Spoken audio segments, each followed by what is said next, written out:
Ah, salut Tom. Salut Simon, ça va? Ouais, ça va très bien et toi, tu prends ta pause? C'est ça. Ça se passe en ce moment dans ton équipe cryptographie? Ouais, ça se passe bien.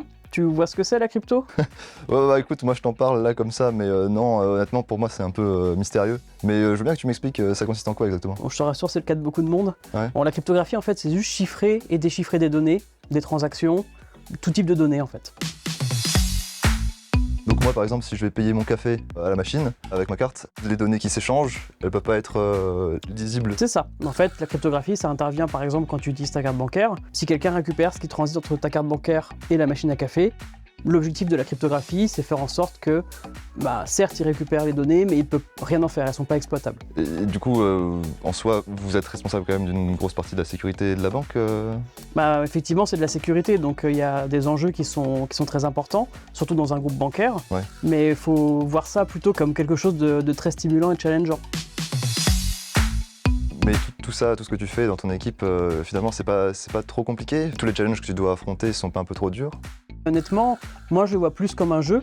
Et au final, c'est quelque chose qui me motive énormément. Et ça, et puis le fait que c'est un domaine qui est tout le temps en évolution.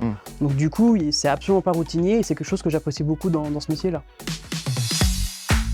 Pour faire tout ça, vous affrontez quand même des challenges assez importants. Est-ce que par exemple quelqu'un qui a un bac+5 en informatique peut rejoindre l'équipe comme ça? Alors, un bac+5 oui, mais regarde, moi j'ai une formation scientifique. À partir du moment où tu es curieux et tu as envie d'apprendre, normalement il n'y a pas de souci. C'est un domaine qui est technique, mais en réalité, si tu as fait une formation en informatique, tu as totalement ta place et on te formera au sein de l'équipe sans aucun problème. D'accord, on peut être formé sur le tas, c'est bon à savoir. Donc moi, oui, qui fait du développement par exemple dans mon équipe, je pourrais très bien un jour rejoindre ton équipe pour faire du développement en cryptographie.